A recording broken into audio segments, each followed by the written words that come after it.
Hello guys, इस video में हम डिस्कस करेंगे कैसे हम स्टैक को यूजिंग एरे क्रिएट कर सकते हैं। स्टैक के चारों basic operations push, pop, top and size, ये चारों मेथड्स भी हम देखेंगे कैसे हम यूजिंग एरे इम्प्लीमेंट करेंगे। पर उससे पहले ये चारों ऑपरेशंस होते क्या हैं। सबसे पहले है पुश। पुश का मतलब होता है इंसर्शन। लेट्स से मैंने 5 इंसर्ट करा तो मैं सिंपली, अगर ये मेरा स्टैक है जिसका नाम है st, मैं स्टैक में पुश करूंगी 5 को using this push method. Let's say मैंने 2 इंसर्ट कर दिया, 3 इंसर्ट कर दिया। And pop method is used to delete element. Let's say मैंने अपने स्टैक पे पॉप मेथड कॉल करा तो पॉप मेथड मेरा 3 को रिमूव कर देगा। हमेशा स्टैक में last in first out rule follow होता है, इसलिए सबसे पहले जो लास्ट में इंसर्ट हुआ है वो पहले रिमूव होगा। तो अगर 3 to 5 मेरा स्टैक था, 3 सबसे टॉप पे था विच is the last inserted element in the stack, तो अगर मैं पॉप मेथड कॉल करूंगी तो सबसे पहले 3 रिमूव होगा। Then there is top method. Top method मेरे स्टैक का टॉप मोस्ट एलिमेंट रिटर्न कर देता है which is 2 at current state. Size method मेरा नंबर ऑफ एलिमेंट्स कितने प्रेजेंट है करंट पॉइंट पर स्टैक के, which is currently 2, that is 2 and 5। तो 2 नंबर ऑफ एलिमेंट्स प्रेजेंट है तो साइज मेथड मेरा 2 रिटर्न करेगा। तो these are the 4 basic methods या ऑपरेशंस जो हम परफॉर्म करते हैं स्टैक पे। ठीक है, अब हम स्टार्ट करते हैं कि स्टैक को हम यूजिंग एरे कैसे इंप्लीमेंट करेंगे। Let's say this is my stack, जिसमें 5, 2, 4 and 3 ये 4 एलिमेंट्स प्रेजेंट है। तो क्योंकि स्टैक का मतलब होता ही क्या है, last in first out. Now last in first out rule का क्या मतलब है। Last in first out rule means कि जो एलिमेंट सबसे लास्ट में इंसर्ट हुआ है वो सबसे पहले बाहर आएगा। स्टैक में सबसे पहले 5 इंसर्ट हुआ, देन 2, देन 4, देन 3। अब अगर मैं डिलीट करूं, सबसे पहले 3 डिलीट होगा, then 4, then 2 and then 5। This is stack which follows LIFO rule. Now we have to implement this stack using array. Array में indices होते हैं, तो 5, 2, 4 and 3 ये मेरा array है। इस array में अगर मैं last in first out rule obey करवा दूं तो ये जो array है मेरा वो मेरा स्टैक बन जाएगा। इस array में indices पर मेरे एलिमेंट्स प्रेजेंट हैं 5, 2, 4, 3। इस सीक्वेंस में मेरे एलिमेंट्स इंसर्ट होंगे अगर एरे में, तो डिलीशन के सेंस से होगा, डिलीशन अपोजिट डायरेक्शन में होगा। क्यों? क्योंकि एरे में हमें last in first out rule follow करवाना है। तो last in first out rule अगर हम एरे में फॉलो करवाएंगे तो 3 सबसे पहले लास्ट में इंसर्ट हुआ है तो सबसे पहले 3 डिलीट होगा, देन 4, देन 2 एंड देन 5। तो एरे में हमें बस last in first out rule follow करवाना है, और अगर हमने ऐसा करवाया तो उसके बाद एरे ही हमारा स्टैक बन जाएगा। तो अब हमारा एरे में हम last in first out rule follow कैसे करवाएंगे और एरे ही स्टैक कैसे बनेगा। ठीक है, लेट्स से मैंने कहा एक क्लास बना लेते हैं। इस क्लास का नाम है मेरा स्टैक यूजिंग एरे। मैंने इसके कुछ डेटा मेंबर्स बनाए, जिसमें से सबसे पहला डेटा मेंबर है मेरा integer pointer ARR। Next data member है मेरा capacity, and next data member है मेरा नेक्स्ट इंडेक्स। तो ये तीनों डेटा मेंबर्स मैंने क्यों बनाए, तो देखो, लेट्स से ये मेरा एरे है। इस एरे को ही मुझे स्टैक बनाना है। तो जब मैं इस एरे को बनाऊंगी या फिर जब एक क्लास का ऑब्जेक्ट बनाऊंगी जो कि एक स्टैक क्रिएट करके देगा मुझे, तो मुझे साथ ही साथ उसकी कैपेसिटी भी पास करनी पड़ेगी which is 4 in this case.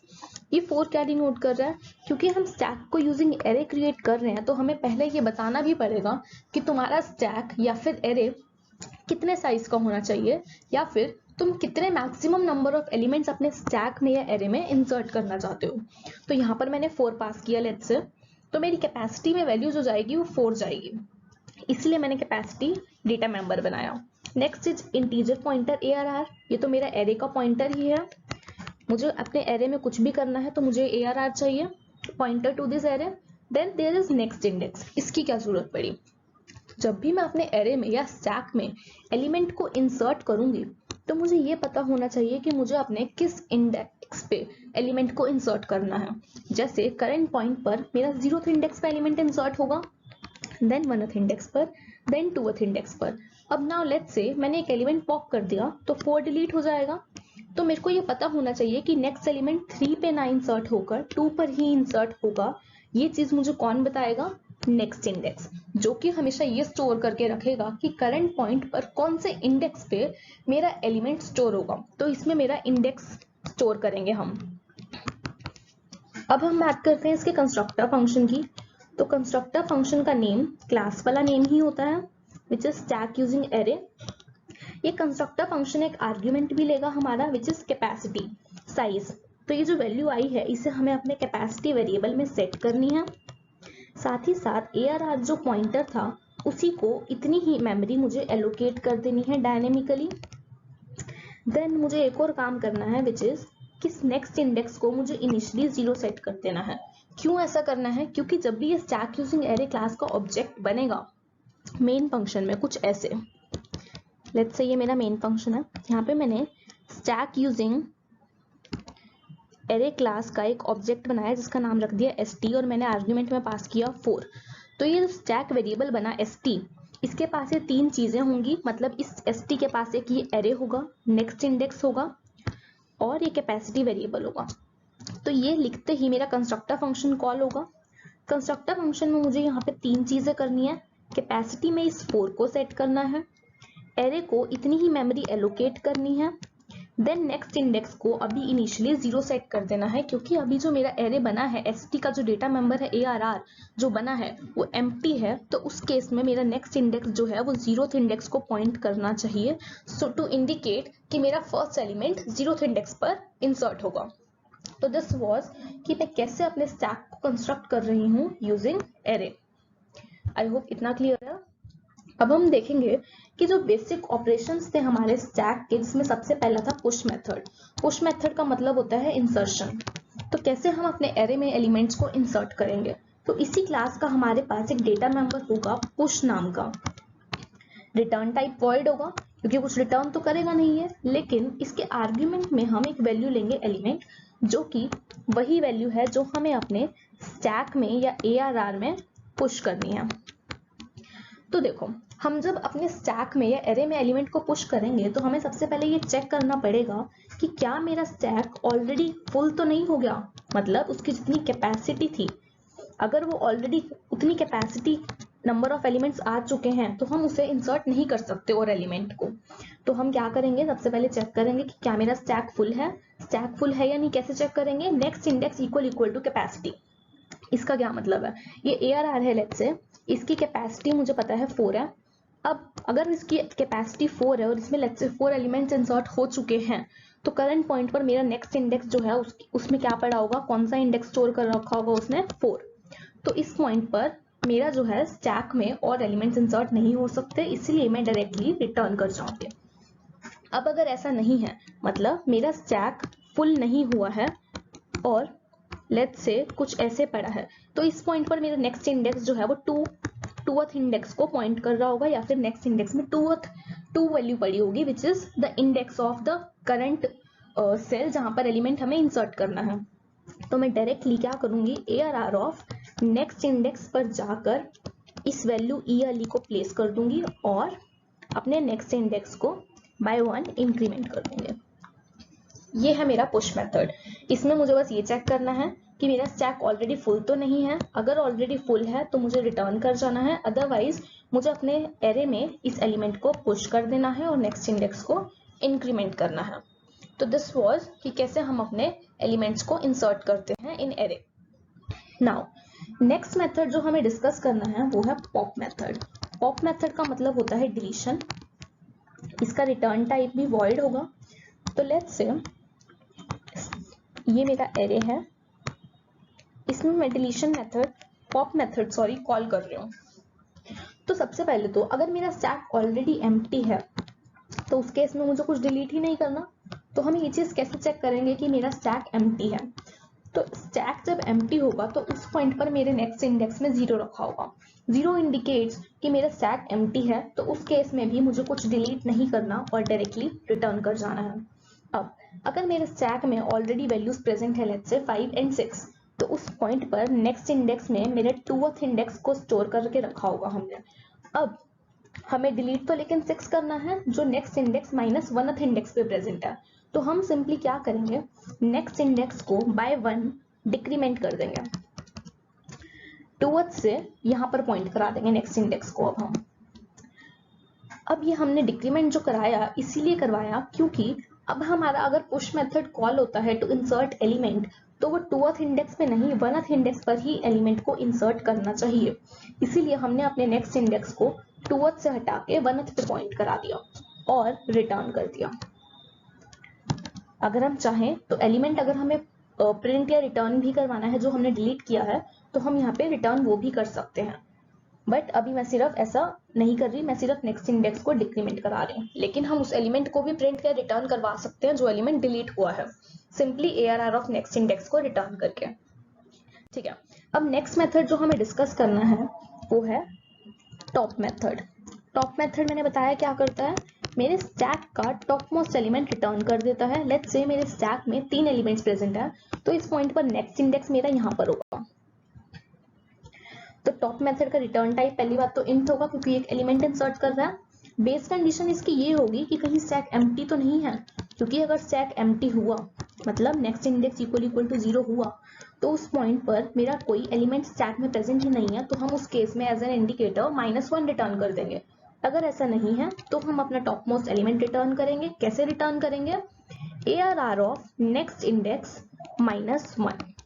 अब ये ट्विस्ट है, हमने यहाँ पे नेक्स्ट इंडेक्स -1 क्यों लिखा, क्योंकि मेरा करंट पॉइंट पर नेक्स्ट इंडेक्स में 3 स्टोर्ड है, जबकि मेरा top most element tooth index पे प्रेजेंट है। इसीलिए मैंने रिटर्न करा ARR ऑफ नेक्स्ट इंडेक्स -1। ये था मेरा टॉप मेथड। लास्ट मेथड जो हमें डिस्कस करना है वो है मेरा साइज मेथड। साइज मेथड में मुझे सिंपली अपना नेक्स्ट इंडेक्स रिटर्न कर देना है और कुछ नहीं करना। देखो जैसे यहाँ पे 3 एलिमेंट्स प्रेजेंट है, करंट पॉइंट पर मेरा नेक्स्ट इंडेक्स 3th इंडेक्स को पॉइंट कर रहा है, तो वो 3 रिटर्न करेगा to show 3 number of elements present है। तो ये था मेरा साइज मेथड। आई होप ये चारों बेसिक ऑपरेशंस क्लियर है। अब हम एक बार इन सबका सूडो कोड देखते हैं। सबसे पहले मैंने क्लास कंस्ट्रक्ट करी, तीनों डेटा मेंबर्स बनाए, ARR, next index and capacity. Constructor function में मैंने क्या करा, कैपेसिटी सेट करी, ARR को मेमोरी एलोकेट करी और नेक्स्ट इंडेक्स को 0 से इनिशियलाइज कर दिया। उसके बाद मेन फंक्शन में क्या हो रहा होगा, स्टैक यूजिंग एरे क्लास का मेरा एक स्टैक बना जिसकी कैपेसिटी मैंने 5 डाली। कुछ ऐसे चल रहा होगा ये, मैंने इसमें 5 को पुश कर दिया, फिर मैंने फिर मैंने 8 को पुश करा। अब मैंने स्टैक डॉट टॉप कॉल कर दिया तो वो 8 प्रिंट करेगा मेरा। अब मैंने पॉप कर दिया, 8 डिलीट हो जाएगा। फिर से मैंने stack dot top function call करा तो अब वो मेरा इस बारी 5 प्रिंट करेगा। क्यों, क्योंकि 8 डिलीट हो चुका। स्टैक डॉट साइज जब कॉल होगा तो एक ही एलिमेंट प्रेजेंट है, तो मेरा स्टैक मुझे 1 रिटर्न करेगा और हम उसे प्रिंट कर देंगे। तो ये था मेरा बेसिक्स। मेथड्स डिस्कस करें मैंने। पुश मेथड में मैंने बेस कंडीशन बताई, ये चेक करो कि कहीं स्टैक फुल तो नहीं है, अगर फुल है तो डायरेक्टली रिटर्न कर जाओ, अदरवाइज अपने एरे में नेक्स्ट इंडेक्स पर सिंपली एलिमेंट को इंसर्ट कर दो और नेक्स्ट इंडेक्स को इंक्रीमेंट करवा दो, then return. This was push method to insert element. Next method is pop method. Pop method में हम एम्प्टी बेस कंडीशन के लिए चेक करेंगे कि कहीं स्टैक एम्प्टी तो नहीं है। अगर स्टैक एम्प्टी है तो हमें कुछ डिलीट नहीं करना, we will just directly return. Otherwise हमने उस एलिमेंट को प्रिंट कराना है अगर जो हमने डिलीट किया है, तो हमें क्या करना था, मैंने क्या बताया था, नेक्स्ट इंडेक्स यहाँ पर है, अगर एलिमेंट्स 2 प्रेजेंट है ऐसे, तो इस पॉइंट पर नेक्स्ट इंडेक्स 2th इंडेक्स पर होगा, जबकि एलिमेंट 1th इंडेक्स पर प्रेजेंट है। तो यहाँ पर मैंने जानबूझ के एक मिस्टेक डाला, यहाँ पे सी आउट नेक्स्ट इंडेक्स -1 आएगा एक्चुअल में, टू शो कि जो एलिमेंट इंसर्ट होगा वो नेक्स्ट इंडेक्स पर नहीं, नेक्स्ट इंडेक्स -1th इंडेक्स पर प्रेजेंट होगा। अब मैं नेक्स्ट इंडेक्स को डिक्रीमेंट कर रही हूँ। क्यों डिक्रीमेंट कर रही हूँ, क्योंकि 6 डिलीट हुआ है, तो नेक्स्ट एलिमेंट जब इंसर्ट होगा तो वो 1th इंडेक्स पर ही इंसर्ट होगा, इसीलिए नेक्स्ट इंडेक्स जो है मेरा वो 1th इंडेक्स को स्टोर करेगा और फिर हम रिटर्न कर जाएंगे। This was pop method. Now next method is top method. Top method returns top most element of the stack. इसीलिए सिंपली इस केस में सबसे पहले हम बेस कंडीशन चेक करेंगे कि कहीं स्टैक एम्प्टी तो नहीं है, अगर है तो टॉप मोस्ट एलिमेंट प्रेजेंट ही नहीं है, तो एज एन इंडिकेटर हम -1 रिटर्न कर देंगे। अदरवाइज अगर ये मेरा एरे है तो नेक्स्ट इंडेक्स इस पॉइंट पर 2th पर होगा, जबकि top most element 1th index पर है, इसीलिए हम ARR of next index -1 return करेंगे instead of ARR of next index. I hope ये चीज क्लियर है। Then next is size method. Size method में क्या होता है, हमें नंबर ऑफ एलिमेंट्स कितने स्टैक में प्रेजेंट है वो रिटर्न करना है। तो करंट पॉइंट पर 2 नंबर ऑफ एलिमेंट्स प्रेजेंट हैं और नेक्स्ट इंडेक्स जो है मेरा वो 2 को स्टोर करके रखा हुआ, तो इसलिए हम डायरेक्टली नेक्स्ट इंडेक्स को रिटर्न कर देंगे। ये थे मेरे चारों बेसिक ऑपरेशंस। Thank you.